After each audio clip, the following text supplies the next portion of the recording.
निबंध लेखन। निबंध का अर्थ है भली प्रकार से बंधा हुआ, अर्थात किसी विषय पर अपने विचारों एवं अनुभवों का व्यवस्थित रूप में लिखा गया लेख या कोई रचना।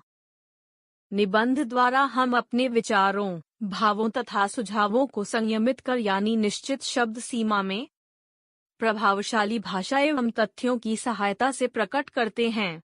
निबंध लेखन भी एक कला है। निबंध लिखते समय निम्नलिखित बातों का ध्यान रखना चाहिए। 1. निबंध लिखने से पहले उसकी रूपरेखा तैयार कर लेनी चाहिए।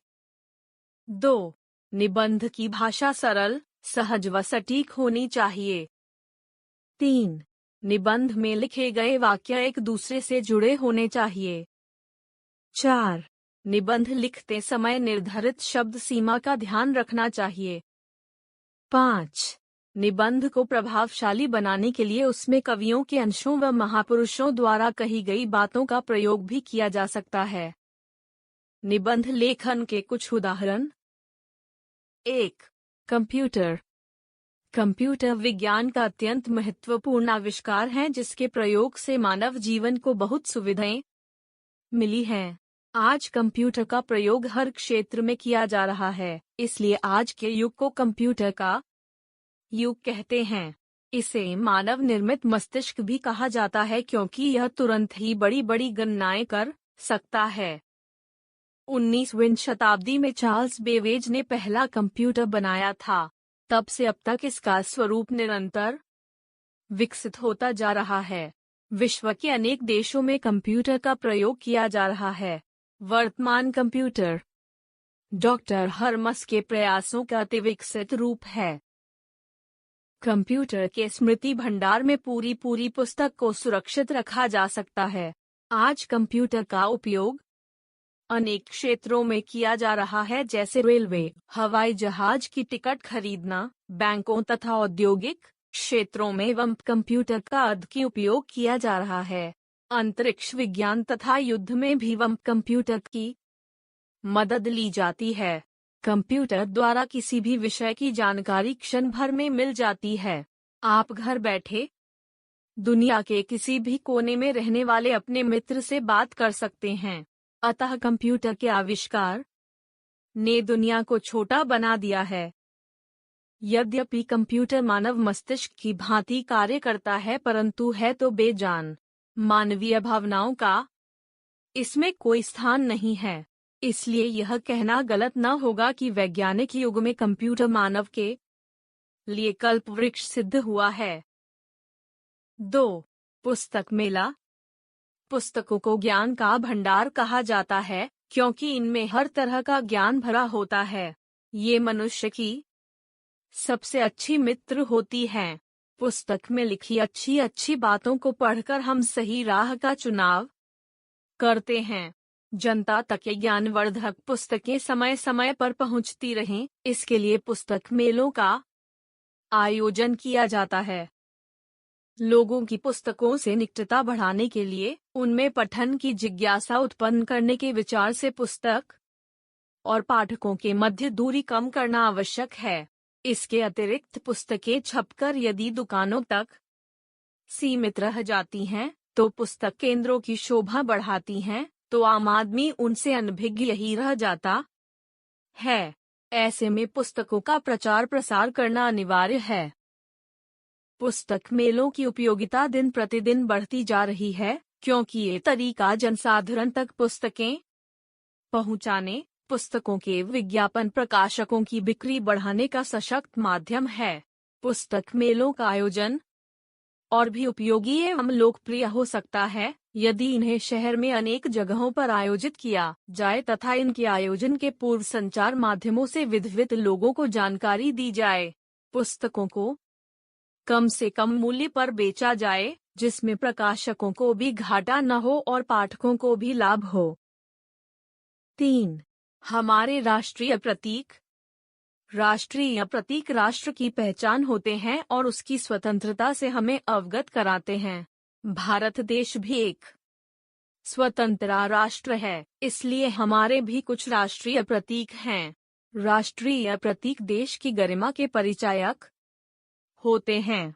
राष्ट्रध्वज, राष्ट्रगान, राष्ट्र चिन्ह, राष्ट्रीय पक्षी और राष्ट्रीय पशु 5 ऐसे विशिष्ट प्रतीक हैं जिनके माध्यम से भारत के राष्ट्रीय स्वरूप की पहचान होती है। सभी भारतवासी इन राष्ट्रीय प्रतीकों के प्रति सम्मान और प्रेम की भावना रखते हैं। स्वतंत्रता प्राप्त होने के बाद भारत ने तिरंगे को राष्ट्रध्वज के रूप में अपनाया। यह तिरंगा भारत के स्वाधीनता संग्राम में हमारे संघर्ष का प्रतीक है। इस राष्ट्रीय झंडे में समान आकार की 3 पट्टियां हैं। झंडे की लंबाई इसकी चौड़ाई से 1.5 गुनी होती है।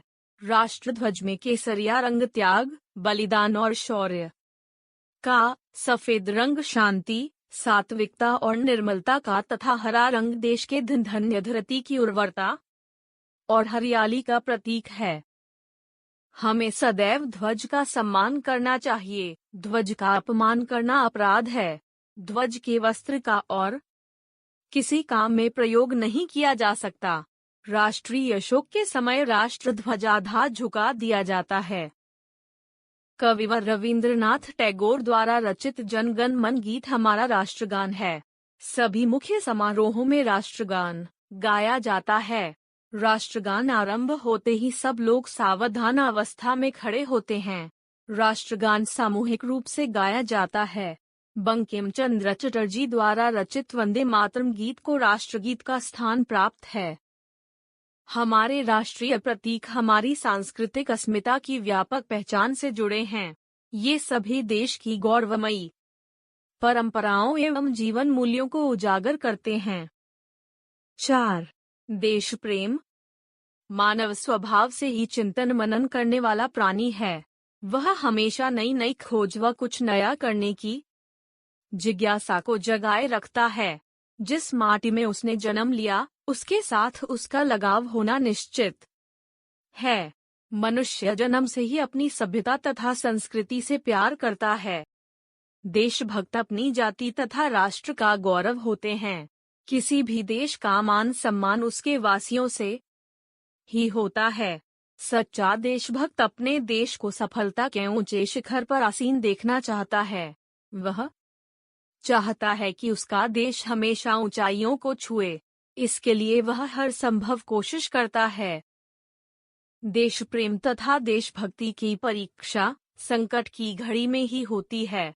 भारतवर्ष में देशभक्ति की गौरवशाली परंपरा रही है। हर युग में जब भी जरूरत पड़ी असंख्य वीर व वीरांगनाओं ने देश पर हंसते हंसते अपना सर्वस्व बलिदान कर दिया।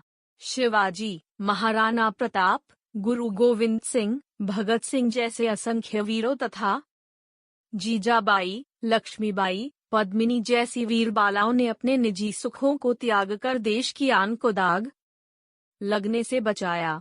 मातृभूमि की गोद में खेलकर ही मनुष्य बड़ा होता है, शिक्षा पाता है तथा इसी पर निवास कर वह धन, मान तथा कीर्ति प्राप्त करता है। धरती माँ का कर्ज चुकाना किसी स्थिति में संभव नहीं है।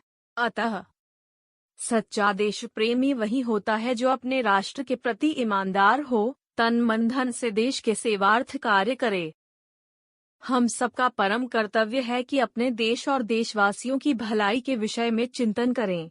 अपने देश की भ्रष्टाचार, गरीबी और बेरोजगारी जैसी समस्याओं को समाप्त करने का प्रयास करें और देश के विरुद्ध कार्य करने वाली शक्तियों का बिल्कुल नाश करें।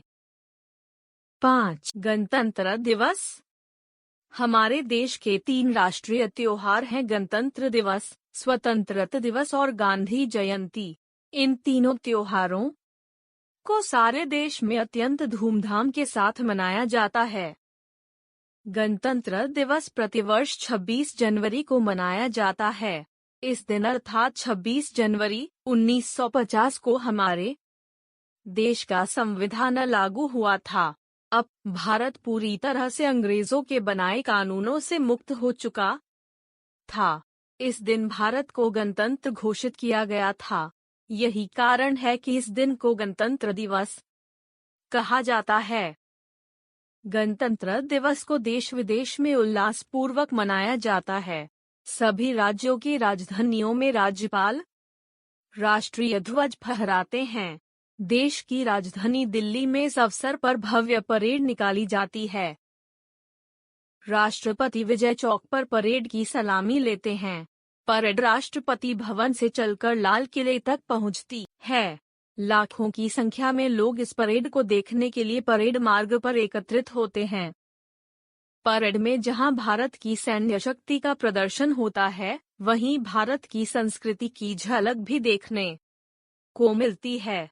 परेड में देश के विभिन्न प्रतिष्ठित विद्यालयों के विद्यार्थी भी अपने अपने कौशल दिखाते हैं। राज्यों की प्रगति को प्रदर्शित करती झांकियां लोगों का मन मोह लेती हैं। इस परेड में सेना के जवान मोटरसाइकिलों पर अपना अपना करतब दिखाते हैं। अंत में वायुसेना के जहाज आसमान में कलाबाजी का प्रदर्शन करते हैं। रात्रि के समय सरकारी भवनों पर रोशनी की जाती है। इस प्रकार यह त्योहार धूमधाम से संपन्न होता है। यह दिन हमें राष्ट्र प्रेम एवं एकता का संदेश देता है।